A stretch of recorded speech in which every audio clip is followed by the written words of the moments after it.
Hello everyone, good morning. कैसे हैं आप सब? शर्मिला पटेल ब्लॉग में स्वागत है सभी का। राधे राधे, हर हर महादेव। ये देखिए, इनको घुमाने लाई हूँ छत पर। अभी सुबह सुबह मॉर्निंग का टाइम है। सोकर ही उठी हूँ मैं अभी, और इनको लेके आई हूँ थोड़ा सा घुमाने के लिए छत पर। आप इन्हें देख लीजिए।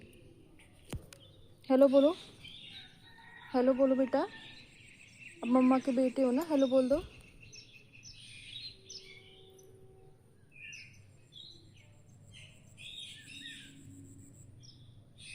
चलिए मैं चलती हूँ अब नीचे, काफ़ी देर हो गई है मुझे छत पे आए हुए।